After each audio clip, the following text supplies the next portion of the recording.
Station 1370 WOCA. Ocala.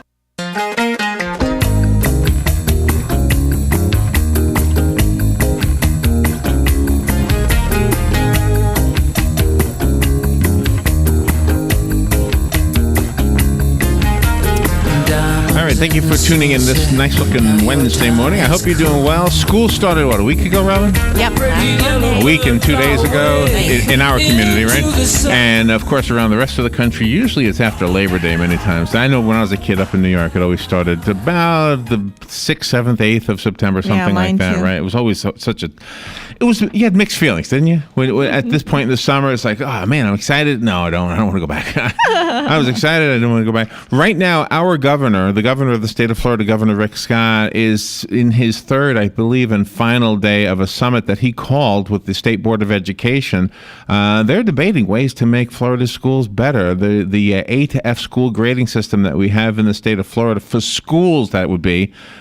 Students obviously already get the A through F, and so it's a big debate about how to do this. And the one thing that I think comes up every single time we talk about education, somebody will bring up a school district that is doing it differently or better than the other school. They've got something else, and I always say, well, why don't we look for the people with the better mousetrap? Why do we try to invent one when somebody out there might have one? Mm-hmm. And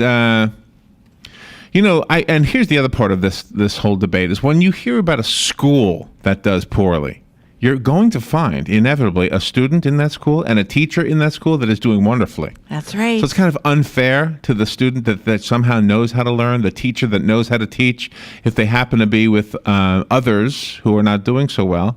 And then the opposite is exactly true as well, is that if you've got a poor student in a really good school, he's still a poor student. Mm-hmm. And it does boil down to our ability to learn. Let me read the back of the book we're going to talk about. The book is called The Straight A Conspiracy, Your Secret Guide to Ending the Stress of School. I think I could benefit from this even at 58 years old. Hunter Matz and Katie O'Brien are on the phone. I believe they're father and daughter, right? Am I right, Robin, about that? I'm not sure. Anyway, let me read what it says in the back. What if the only reason you are not doing well in school is that you've been lied to about your own brain? For centuries, students worldwide have been tricked into making school less successful and more stressful than it needs to be. I can remember sweating, Robin, during the final exams. In reality, you already have the ability to make anything that you do in school easy, from writing essays to mastering any math concept to acting, to acing even your, see, I don't know how to read right now, to acing even your most difficult final exam. The Straight A Conspiracy takes you through the simple, stress-free ways to conquer any class in school. The truth about straight A's has been kept from you. It's time you knew about the Straight A Conspiracy. I'm all ears because I'm 58. I'm not attending school in the true sense. Mm-hmm. But in a way, I mean, every day is like school, right? You got to learn something every day. The school of life. Let me introduce Hunter Matz. He researched tumor viruses, by the way, at Cold Springs Harbor Laboratory. He's a co-founder of Overqualified Tutoring, as is Katie O'Brien, who graduated magna cum laude, I never know how to say that, from Harvard College, a co-director of City Step, a program that integrates arts education into the Cambridge public middle schools. And she's the other co-founder of the Overqualified Tutoring Program. The book, again, The Straight A Conspiracy. Good morning to both of you, Hunter and Katie. Good morning. Good morning. Now, why did I think you were father and daughter, or is that wrong? I'm sorry, Hunter. I do have a very paternal air, but we actually went to college together. So. Okay, so you're okay. I don't know where I got that from, but anyway, where are you, Hunter? I'll start with you. Where are you? Where are you calling from, Hunter? We're actually both from the City of Angels. Like the Floridians, we don't like northern weather, so we relocated to the Southland. So thank you for getting up early to be with us. Katie? Are you both in the same location? I'm in LA as well. Yes. Okay. Well, thank you for being on the air with us. So, did you stumble upon this, or did you learn it from some guru? Where did you get the information from? No guru, just looking into it, and I kind of love what you said about reinventing the wheel versus just looking to what we're not taking advantage of, because that's exactly what happened. I mean, we were we spent almost a decade, thousands and thousands of hours tutoring students one-on-one from elementary school all the way through graduate school. And every time, again and again, we saw the same things get in their way. And it basically all came down to what we call the worst idea ever, which is the idea that some people are just born smart. That smart is the thing that just naturally happens. And it comes out in different ways because, some people say, oh, I'm just not a math person, right, or I didn't get an ear for languages, or, oh, she's such a natural artist. But really what it comes down to is that idea that smart just happens and that you could go to school and wait for it to show up or not. And so what we did is we started to dig into the research that was out there and just say, if somebody's telling us they didn't get the math gene, is that an actual gene? What's going on here? Yeah, well, obviously it's not a real actual gene. Mm-hmm. You'd be surprised how many people really. Now let me ask you both this, and because I want to hear more about the book and what is in it and how we can use it. But talk about aptitude for a second. When you go through school, there's always some time in your learning, usually at the beginning of the year, when a guidance counselor or somebody will give you an aptitude test. And that test will tell them what they need to tell you. You know what you would be good at? You'd be a good mechanic. You'd be a good doctor. You'd be a good lawyer or something like that. Does that still apply, or is that a myth too? Well, that's one of the really interesting things. The big conclusion that comes out of all of the science is that if you can learn one thing, you can learn anything. All learning really works in the same way. But of course, at the same time, we all sat in those classes where some subjects were easy and some subjects were hard. And the question is, why is it hard? Well, for, a long time now, we've explained that in terms of that aptitude, that there's some mythical quality that we can't identify. At some point, some gene will surface that will explain that. Right. What we now understand is most of that aptitude is actually really about emotion. We say things like, I was so scared I couldn't think. We actually know that's true. If you put someone in an MRI, you can see that when they're afraid, their amygdala fires up, which is a small portion in your brain that's shaped like an almond, and that actually shuts down your attention. So you really can't think. The very part of your brain, your attention, what you need to understand things, is no longer available. So a lot of kids will, for example, they'll sit in math class, they'll be intimidated, they'll be freaked out by the kid in the front row who knows everything. They'll think that their teacher is scary. Right. And so, in minute one, their attention is gone. It's gone for the next 40 minutes to an hour. And then at the end of the class, they're like, I didn't understand anything. And they think that that's about them. They think that's about math. But really, it's just you were in a state of fear in that moment. That's an interesting, wow. Now, and fear can take many forms, it sounds like. I mean, whether you're, just afraid of failing or afraid of something else. Do you know, when I was a kid, I had a little theory about learning too, and it comes from my 2 years of Spanish. The first year I had a Spanish teacher who was an older lady. Keep in mind, I was 14 or something like that. Okay, and then by the time I was 15, my second year, I had this beautiful Spanish teacher. Well, the first year, I did horribly. I don't even think I learned how to say amigo. I don't even think I learned how to say adios. But the second year, man, I was good at that class. So whatever emotional thing gets you motivated, that's right. Your success. So the secret is to get a pretty teacher. Absolutely. We just need more attractive teachers. Well, but I say that it's kind of silly, I guess, but in a way, if it's a more attractive lesson, how many times did I not really get some, because history was one of my poor subjects. How many times did I not really get it? And then I'll watch this wonderful presentation by like NBC or the History Channel, and they've put it together in such a way. Absolutely. That I get it. Then I finally get it. I guess that's totally, and that's kind of what we're working to do, is really put students back in the place that a lot of adults eventually get to, where they can see that they kind of had control over that at the time. A lot of students will say, oh, well, my teacher is just horrible this year, or they can blame it on the classroom or the subject or whatever. But really, you can tell now, looking back, why you wanted to pay attention in one class more than another. So the student who looks at this book and gets that whole thing says, oh, that's great. Now I just got to figure out how to get my mind wrapped around something else other than what it is that's preventing me from learning. How do you do that? Well, if you, in fact, we do that every day in our lives. You know what I mean? There are certain emotions that we're really good at managing. You know, we manage most of us, with the exception of, you know, the occasional baseball player and the occasional driver, we're really good at managing our anger. You know, and how do we do that? We do that by talking to ourselves and saying, calm down, it's okay, you can handle this.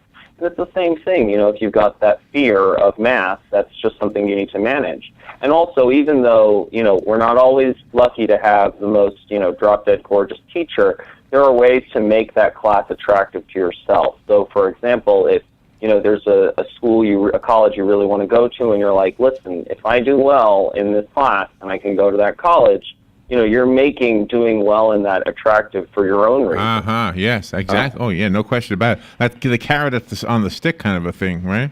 Exactly. Totally. And that Totally. reasoning that reasoning that you've just given, because once a person leaves high school and then they go into college, they have to take the first like the same classes they had in high school again the first year, but the colleges themselves will allow them to take a test so they don't have to take those classes over again. And that's really important that you stress that. Yeah. And that's such a great, I mean, there are so many ways to motivate ourselves to, I mean, listen, you know, 4 of us on this conversation right now, none of us wants to do taxes, but we're able to motivate ourselves to, you know, go and file our receipts and, you know, have unpleasant conversations about how much do they spend on coffee last year. That's true. Wow, that is true. Yeah. All right. I just wanted to point out that there's a delay when we say something and we hear each other, so that explains why it sounds like we're talking over you, and I apologize for that. We don't intend to do that. The book is called The Straight A Conspiracy, Your Secret Guide to Ending the Stress of School. Would this... I'm imagining a third grader wouldn't really read this. Well, maybe a smarter one. I don't know. See, and I'm reluctant to use the word smart now. Would the parent of a third grader be able to digest what's in the book and then teach it to his third grader or her third grader? Sure, absolutely. I mean, it's all about changing the conversation, really, about learning. And if a parent reads it of a younger student, what it'll do is kind of shift the whole thing from bringing home a good grade and saying, oh, this is such a great grade, you're really to saying, oh, this is such a great grade, you must have worked really hard to get this.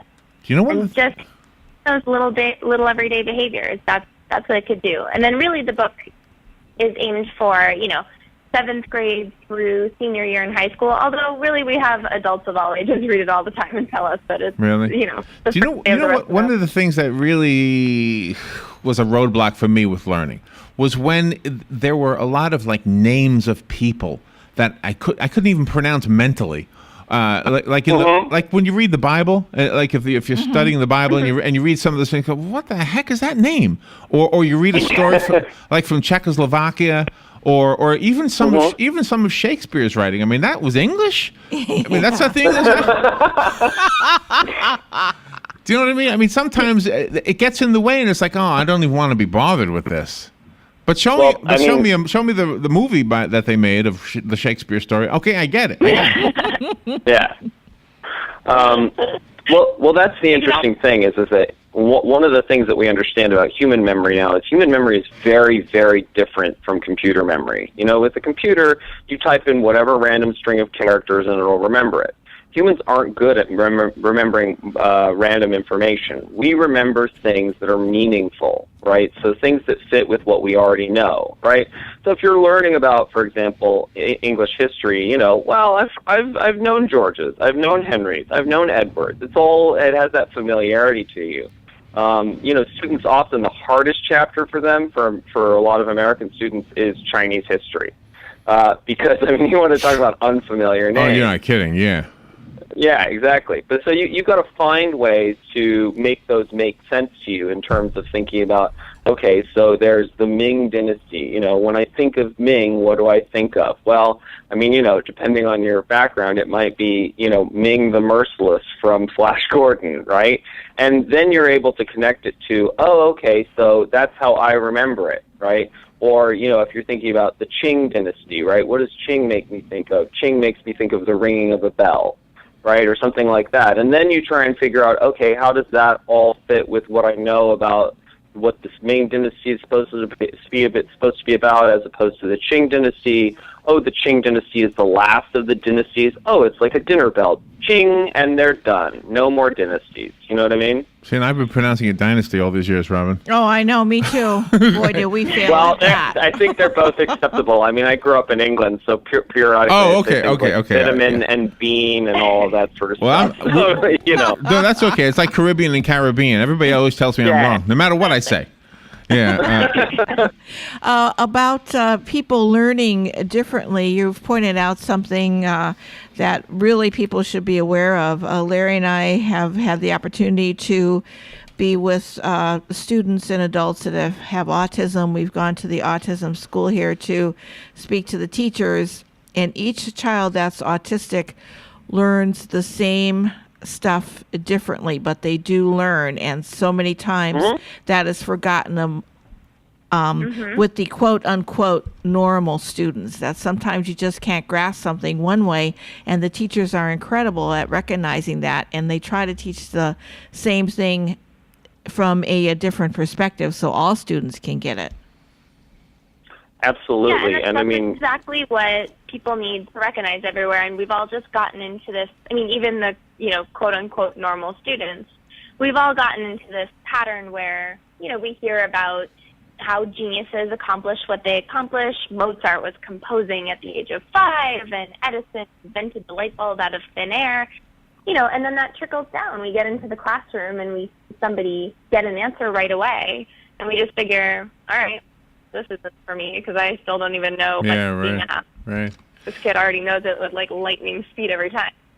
And so, we're quick to jump to those kinds of explanations, like, this isn't my thing, this is lost cause for me, but I'll just focus on this thing I like, or whatever it is. And kids convince themselves they can't learn, when it really is just about taking charge and testing the different ways until you find the one that works for you. That's exactly right. Do you know, it sounds like what you're saying is that a teacher who learns this technique will be able to apply this technique to her whole class or his whole class, and that class will actually learn better because the teacher understands, in other words, that whole Ming and Ding thing that you just did. Right. I mean, you actually explained something to me I never knew. Yeah. And so right there, you were a better teacher than anybody I ever had who taught me about those dynasty things. So I'm thinking that your book is for teachers as well as for students. Absolutely. I mean, that's the thing. What we really, I majored in biochemistry in college, and, I'm constantly blown away by just how much great research has been done that nobody knows about. I mean, this stuff is not filtered out of academia and into the hands of the general public. And what we wanted to do was, do a lot of research and do a lot of reading, and then translate it into one book that anybody could read. And basically, get the big picture. And the great thing is, when we set out to write this book, we wanted to write it to our toughest students, which are generally the most disgruntled 14-year-old boys. And one of the advantages of that is that, for a teacher, it's the easiest read in the world. For a parent, it's the easiest read in the world. For a grandparent, it's the easiest read in the world. And absolutely, I mean, that's the thing. We all, as you were saying, to go back to what you were saying at the beginning, we're all having to learn all the time now. That's the reality of the world that we live in. Right. And so, really understanding, okay, how do I do that most effectively? It's such an easy way to improve the quality of your life, how you do in your job. And really, because as an interesting side note, the chemical that is released in your brain when you learn something is dopamine, which is, by the way, the same chemical that is released by eating delicious food. So, if you want to have that experience without having to worry about the calories, learning is the best way to do it. Wow. And both of you really contribute in an extremely unique way from different perspectives. I mean, Hunter, you were born in Saudi Arabia. You've been a world traveler. You've had to experience things around the world firsthand. And Katie, you helped create a program integrating arts education that that helps people learn also through the different art forms. So you both bring something valuable to the table. Yeah, Absolutely, it really was a great sort of yin and yang situation that we had, and we came from different academic backgrounds, and we had been working with different types of students before, Right. and that was sort of what led us to this realization, because we had the people that we had met over the course of our lives had run the gamut as completely as they can, and yet they all had the same things going on. So that was the sort of bright flag for us. I can sort of think of another example. It's the example of the child who can't really grasp simple mathematics, arithmetic, just adding. And then when you say, well, instead of saying 25 plus 10, say a quarter plus a dime, and all of a sudden he gets it. Absolutely. Yeah, that's Absolutely. because suddenly it's important. Well, I know what that is. Yeah. Yeah, exactly. Exactly. Yeah. That goes back to that whole thing about emotions So in the learning process. Now I care. Have you either of you tested it on yourselves? Is there something like playing a musical instrument or excelling at a sport or something that is really not something you're necessarily naturally attracted to, that you would like to be good at, that you've actually tried applying this science to? All the time. One of the things is that it doesn't even necessarily have to be a conscious decision. What happens is that as you start to get that worst idea ever, the idea that people are born smart, out of the equation, you start to realize, it crops up in your thinking all over the place. It's things like, I think I need someone else to do my taxes, and then slowly but surely you're like, well, I can be more and more and more active, and eventually I probably will end up doing my own taxes. But, for me, it's really been languages. Katie will tell you my apartment is full of foreign language books. So I've sort of gone on a spree with that. I have always been intimidated by computer programming. I've started learning that now because I always thought computer programming was for, I thought you had to be Mark Zuckerberg or whatever, and I just didn't think I had that. And then I was like, this is ridiculous. I'm saying all of this stuff to the kids. I think you're right. Yeah, I think you're right. I think we do have more capacity than we believe we have. And, thank you for waking us up to this fact. I think it's going to help a lot of students and a lot of parents, a lot of teachers. This is one of those books that's good for all three of those groups. It is called The Straight A Conspiracy. I have a copy. It does look like one of those composition notebooks. Yeah, it's awesome. Although it's maybe two and a half times as thick. I have a copy. I would like to give it away, and just let me get a taker for this, and then we'll find out how the rest of us can go buy it. Did I cut off one of you? Good morning. You're on the air. You've got the book. Good morning. This is Christina. Hi, Christina. You've got the book. Thank you. Thank you. It'll be waiting for you here. Now, how do I get back to All the right. other one? Hunter. Hunter. Did I cut you off, Hunter? Oh, no, it's okay. Could you hear? Could you hear when I did that? No, I just heard music. Okay. Oh, really? Oh, cool. You heard music. Yeah. Now, see, This is great. talking about learning. Maybe you didn't know this. We're in a new studio, and so I'm just getting used to this. And I answered the line that you're on, Hunter, which I couldn't do before. Oh, very nice. Yeah, so I just gave the book away, and Wow. Katie heard that we gave it away. So, all right. It was very exciting. Well, it was awesome. the hold music, as hold music goes, it's some of the best I've ever heard. What the heck was it? I wish AT&T would use it. It Really? was like just a little smooth jazz, It was I really liked it. All right. Wow. Well, now, I'll have to call and have Robin put me on hold so I know. All right. So we've given that book away. Cool. Do you have a website, you guys? Do you have a website? Absolutely. Our yes, we website do. is straightaconspiracy.com. And there's actually a free chapter available to download on our website, so you can check out kind of how we break down a subject and how we talk about this stuff. And then the book is available on Amazon, Kindle, Nook, iTunes, Kobo, the whole shebang. All right. Shebang. Shebang. This is awesome. You guys are I incredible. was inspired by that jazz music. So the straightaconspiracy.com, or is the word the not in it? No, With actually, that's Straight A both. Conspiracy. We have both. Oh, you got both URLs, of them. so Okay, okay. StraightAconspiracy.com Yeah. or StraightAconspiracy. Because even though you don't like the word smart, you are smart. That's why. Yes. Hunter, I didn't even ask you if I was pronouncing your last name right. Hunter Matz, am I right? It's Mots. in Holland you would say Mots, but this is America. We had Ellis Island. Nobody's name gets pronounced the way that it was pronounced in the old country. Hunter. The old country. Hunter, M-A-A-T-S. I'll just say it that way. Yeah. Katie O'Brien, That's right. I can pronounce your name, Katie. Well, you are a fun interview, as well as being very inspiring. Thank you both for being on the air with us today. Thank you so much, and have a great day. And I learned something. We have a hold button with music. Yeah, this is awesome. Great music. Didn't even know that.